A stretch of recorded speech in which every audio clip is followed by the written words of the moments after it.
Friends, welcome back to Mazhathulli creations. ശ്യാമയും അഖിലിനെയും വീണ്ടും വസുന്ധര മനസ്സുകൊണ്ട് സ്നേഹിക്കാൻ തുടങ്ങിയെന്ന് വിചാരിച്ചിരിക്കുകയായിരുന്നു എല്ലാവരും. അഖിലിൻ്റെയും ശ്യാമയുടെയും വെഡിങ് ആനിവേഴ്സറിയിൽ തന്നെ വസുന്ധര നല്ലൊരു ഗിഫ്റ്റ് തന്നെയാണ് അഖിലിന് സമ്മാനിച്ചിരിക്കുന്നത്. എല്ലാവരുടെ മുന്നിൽ വെച്ചും തുറന്നു നോക്കുകയാണ് അഖിൽ. അത് നോക്കിയതിനു ശേഷം അഖിൽ വല്ലാണ്ട് ഷോക്കായതുപോലെ നിൽക്കുന്നു. വസുന്ധര അഖിലിനോട് പറയുന്നുണ്ട്, തറവാട്ടിൽ പിറന്ന റിച്ചായ നല്ല എഡ്യൂക്കേഷനുള്ള 3 പെൺകുട്ടികളുടെ ഫോട്ടോയാണിത്. അത് കേട്ട് ഒന്നും മനസ്സിലാവാതെ പരസ്പരം നോക്കുകയാണ് ആദിയും അമൃതയും. അത്രയും നേരം ടെൻഷനോടെയും വിഷമത്തോടെ നിന്ന ഐശ്വര്യയ്ക്ക് ഇത് കേട്ടപ്പോൾ സന്തോഷമാകുന്നുണ്ട്. ഇതിപ്പോ ഇവിടെ എന്തിനാ അമ്മേ, ഞങ്ങൾക്ക് മനസ്സിലായില്ല എന്ന് ആദി സംശയത്തോടെ വസുന്ധരയോട് ചോദിക്കുന്നുണ്ട്. വസുന്ധര പറയുന്നു, ഈ 3 പേരിൽ ആരെയാണ് എന്റെ അഖിക്ക് ഇഷ്ടമായത് ആ ആളെ ഇവന് തിരഞ്ഞെടുക്കാം. അത് കേട്ട് ഞെട്ടലോടെ ശ്യാമയും അഖിലും നിൽക്കുന്നുണ്ട്, കൂടെ വർമ്മയും. സന്തോഷത്തോടെ ഐശ്വര്യയും. ഇതിൽ അഖിക്ക് ഇഷ്ടമുള്ള ഏത് പെൺകുട്ടിയാണോ ആ പെൺകുട്ടിയെ ഞാൻ ആ അഖിക്ക് വിവാഹം കഴിച്ചു കൊടുക്കും എന്നും വസുന്ധര പറയുന്നുണ്ട്. ശ്യാമ ആകെ തകർന്നു പോകുന്നു. ഇതാണ് എൻ്റെ അഖിക്ക് ഞാൻ കൊടുക്കുന്ന വിവാഹ വാർഷിക സമ്മാനം, എൻ്റെ സ്പെഷ്യൽ ഗിഫ്റ്റ്. ഇന്ന് രണ്ടാളും തന്ന കേക്ക് ഞാൻ കഴിച്ചതേ സന്തോഷത്തോടെ തന്നെയാണ്. ഈ ആഘോഷിക്കുന്നത് എൻ്റെ അഖിയുമായുള്ള ഇവളുടെ അവസാനത്തെ വിവാഹ വാർഷികമായതുകൊണ്ട് അതിൻ്റെ സന്തോഷമാണ് എനിക്ക്. ഇതൊക്കെ കേട്ടിട്ട് അഖിലിന് നന്നായിട്ട് ദേഷ്യം വരുന്നുണ്ട്. വർമ്മ പറയുന്നു, അപ്പോൾ എല്ലാം ശുഭമാകുമെന്ന് വിചാരിച്ച് ഞങ്ങളെ നീ വിഡ്ഢികളാക്കി അല്ലേ? ഏതായാലും ഇതൊരു അമ്മയ്ക്ക് ചേർന്ന പ്രവൃത്തിയല്ല. ആദി പറയുന്നു, അമ്മേ, എൻ്റെ അമ്മയുടെ ഭാഗത്തുനിന്ന് ഇങ്ങനെ ഒരു വാക്ക് സ്വപ്നത്തിൽ പോലും ഞാൻ വിചാരിച്ചതല്ലായിരുന്നു. എന്തായാലും ഇത് വളരെ മോശമായി പോയ അമ്മയെന്ന് അരുണും പറയുന്നുണ്ട്. ഒരിക്കലും അമ്മ ഇത് ചിന്തിക്കാൻ പോലും പാടില്ലായിരുന്നു അമ്മേ എന്ന് അമൃതയും പറയുന്നുണ്ട്. എന്നാൽ ഐശ്വര്യ പറയുന്നു, അമ്മയ്ക്ക് നല്ല കോമൺ സെൻസ് ഉണ്ട്. ശരിക്കും അമ്മയെ ഞാൻ അപ്രിഷ്യേറ്റ് ചെയ്യുന്നു. വസുന്ധര പറയുന്നു, എൻ്റെ അഖി എന്നെ അനുസരിക്കുമെന്ന് തന്നെയാണ് എൻ്റെ വിശ്വാസം. എന്നെ അനുസരിച്ചാൽ എൻ്റെ അഖിമോന് എൻ്റെ ഒപ്പം ഇവിടെ ഒരു രാജകുമാരനെ പോലെ കഴിയാം. അതാണ് എൻ്റെ ആഗ്രഹം. എൻ്റെ മോനെന്ന് യെസ് മൂളിയാൽ ആ നിമിഷം പുതിയ വിവാഹവും നടക്കും. ഇത് എൻ്റെ ഉറച്ച തീരുമാനമാണ്, മാറ്റമില്ല. അത്രയും പറഞ്ഞ് വസുന്ധര അകത്തേക്ക് പോകാൻ തുടങ്ങിയപ്പോൾ ശ്യാമ പറയുന്നുണ്ട്, അമ്മ ഒന്ന് നിന്നേ. അങ്ങനെ വസുന്ധര അവിടെ നിന്നു. കരഞ്ഞുകൊണ്ട് ശ്യാമ അമ്മയോട് പറയുന്നുണ്ട്, അതാണ് അമ്മയുടെ ആഗ്രഹമെങ്കിൽ ഞാൻ അതിനെതിരെ നിൽക്കുന്നില്ല. അമ്മയുടെ ആഗ്രഹം തന്നെ നടക്കട്ടെ. അത്രയും പറഞ്ഞ് ശ്യാമ എവിടെ നിന്ന് പോകുന്നു. ശ്യാമ നിൽക്ക് ശ്യാമയെ എന്ന് ഒരുപാട് വട്ടം അഖിൽ പറയുന്നുണ്ട്. ഒടുവിൽ ശ്യാമ അവിടെ നിന്നിട്ട് തിരിഞ്ഞു നോക്കുന്നു. ആകെ തകർന്നു നിന്ന ശ്യാമയുടെ അടുത്തേക്ക് ശ്യാമ പോകരുത് എന്ന് പറഞ്ഞ് അഖിൽ ഓടിയെത്തി. ശ്യാമ, ഞാനാ പറയുന്നത്, നിൽക്ക് എന്നും അഖിൽ പറയുന്നുണ്ട്. എന്നിട്ട് വളരെ ദേഷ്യത്തോടെ അമ്മയുടെ അടുത്തേക്ക് അഖിൽ വരുന്നു. ഇത്രയും നാളെ മനസ്സ് നിറയെ എന്നോടുള്ള സ്നേഹം മാത്രമാണെന്നാണ് ഞാൻ കരുതിയത്.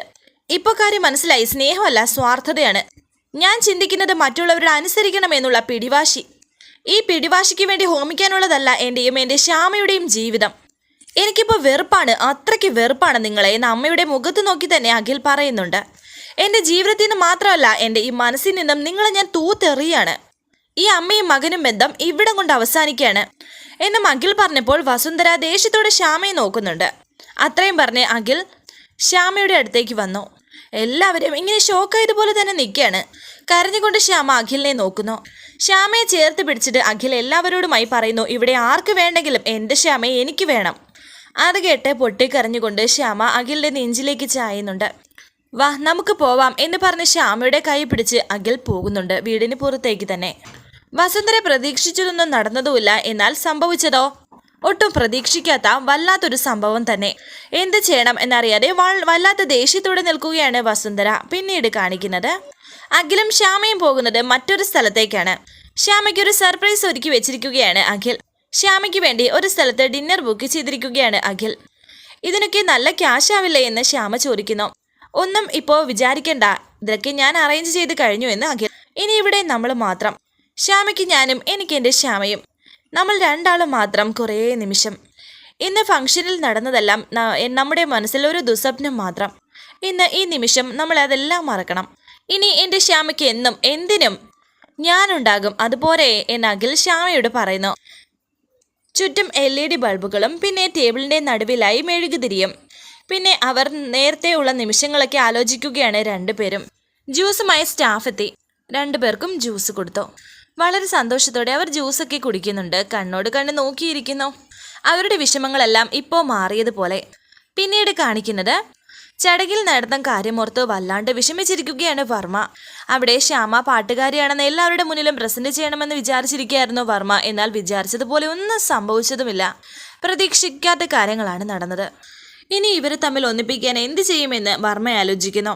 വർമ്മ ഇങ്ങനെ ടെൻഷനോടെ അങ്ങോട്ടും ഇങ്ങോട്ടും നടക്കുകയും പിന്നെ ബെഡിലിരുന്ന് ഓരോ കാര്യങ്ങൾ ആലോചിക്കുകയും ചെയ്ത സമയത്താണ് വസുന്ധര ഫോണിൽ നോക്കി അവിടേക്ക് വന്നത്. ഫോൺ അവിടെ മേശപ്പുറത്തേക്ക് വെക്കുന്നുണ്ട്. സമയം ഒരുപാടായി. ആനന്ദേട്ടൻ കിടക്കുന്നില്ലേ? എനിക്കറിയാം ഞാൻ ഫംഗ്ഷനിൽ ചെയ്ത കാര്യം ആനന്ദേട്ടൻ ഇഷ്ടമായി കാണില്ലെന്ന്. ഞാൻ നമ്മുടെ കുടുംബം തകരാതിരിക്കാൻ വേണ്ടിയാണ് ഇങ്ങനെയൊക്കെ എന്ന് വസുന്ധര വർമ്മയോട് പറഞ്ഞപ്പോൾ ദേഷ്യത്തോടെ വർമ്മ ചോദിക്കുന്നുണ്ട്, കുടുംബം തകരാതിരിക്കാനോ? അങ്ങനെയാണോ ഇതിനെയൊക്കെ ചെയ്തത്? അതെ, അതിനുവേണ്ടി തന്നെ ഇതൊക്കെ ചെയ്തത്. ഒരു അമ്മയ്ക്ക് ഇതൊക്കെ മനസ്സിലാവൂ എന്ന് വസുന്ധര പറഞ്ഞപ്പോൾ വർമ്മ പറയുന്നുണ്ട്, അമ്മയ്ക്ക് മനസ്സിലാവൂ, പിന്നെ അച്ഛനെന്താ ഒന്നും മനസ്സിലാവാത്ത ആളാണോ? ആണോ? പറയ്. താൻ എന്താ കരുതിയത് ആനന്ദവർമ്മ ഒരു വിഡ്ഢിയാണെന്നോ? കുടുംബത്തിൽ നടക്കുന്ന ഒന്നും മനസ്സിലാവാത്ത ഒരാളാണെന്നോ? എന്താ എന്നെക്കുറിച്ച് കരുതിയിരിക്കുന്നത്? വസു ഫംഗ്ഷൻ എന്ത് ഡ്രാമയെ കാണിച്ചത്? ഇങ്ങനെയാണോ കാണിക്കേണ്ടത്? പിന്നെ അരുണിന്റെയും അശ്വതിയുടെയും കാര്യം, അത് എനിക്കും എല്ലാം അറിയാമായിരുന്നു. അത് കേട്ട് ടെൻഷനോടെ നോക്കുകയാണ് വസുന്ധര വർമ്മയെ. പ്രതികരിക്കാതിരുന്നത് എൻ്റെ അരുണിന്റെ ജീവിതം നഷ്ടപ്പെടാതിരിക്കാനാ. മുന്നേ താൻ അരുണിന്റെ ജീവിതത്തിൽ നിന്നും അശ്വതിയെ ഒഴിവാക്കി. പക്ഷേ ആ കാര്യം അറിയാൻ ഞാൻ അല്പം വൈകി. ഇപ്പോൾ ഒരു മോനെ രക്ഷിക്കാൻ വേണ്ടി മറ്റൊരു മോനെ അറിഞ്ഞുകൊണ്ട് താൻ ഒറ്റ കൊടുക്കുകയല്ലേ? അരുണും അശ്വതിയും അങ്ങനെ ഒരു ഇഷ്ടത്തിലായിരുന്നെങ്കിൽ അതൊരു തെറ്റാണോ? ഒരു പക്ഷേ തെറ്റാണെന്നിരിക്കട്ടെ. അതിന് അശ്വതിയെ മാത്രം താൻ ഇങ്ങനെ ദ്രോഹിക്കുന്നത് എന്തിനാ? നമ്മുടെ മോനും അതിന് ഉത്തരവാദിയല്ലേ? ശ്യാമയ്ക്ക് അശ്വതിയുമായി അടുപ്പം ഉണ്ടാവാം, പക്ഷേ താൻ വിശ്വസിക്കുന്ന പോലെ അങ്ങനെ അരുണിന്റെ കുടുംബം തകർക്കാനാണെങ്കിൽ എന്നേ ശ്യാമയ്ക്ക് അത് ആവായിരുന്നോ? എന്താ താൻ അത് ഓർക്കാത്തത്? അല്ലെങ്കിൽ തന്നെ ഈ കുടുംബം തകർത്തിട്ട് ശ്യാമയ്ക്ക് എന്ത് നേടാനാ? ഇത് ശ്യാമയോടുള്ള ദ്രോഹം മാത്രമാണോ? അല്ലല്ലോ. താൻ അത്രമാത്രം സ്നേഹിക്കുന്ന, തന്നെ അത്രയ്ക്ക് ഇഷ്ടപ്പെടുന്ന നമ്മുടെ അഖിയെ താൻ വല്ലാണ്ട് വേദനിപ്പിക്കുകയല്ലേ? ഒരു മകന് വേണ്ടി മറ്റൊരു മകനെ ബലി കൊടുക്കുകയാണ്. അതാ താനിപ്പോൾ ചെയ്തുകൊണ്ടിരിക്കുന്നത്. ഇതൊക്കെ കേട്ട് ഒന്നും പറയാനാകാതെ വളരെ വിഷമത്തോടെ തന്നെ വസുന്ധര വർമ്മയെ നോക്കുന്നുണ്ട്. വർമ്മ ഇതൊക്കെ പറയുന്നതിലൂടെ വസുന്ധരയ്ക്ക് കാര്യങ്ങൾ മനസ്സിലാകുമോ, ഇനി മറ്റെന്തെങ്കിലും ചെയ്യുമോ ഒന്നും അറിയില്ല. വരാനിരിക്കുന്ന പുതുപുത്തൻ എപ്പിസോഡുമായി വീണ്ടും കാണാം. Thank you for watching. Please subscribe, like, share my channel.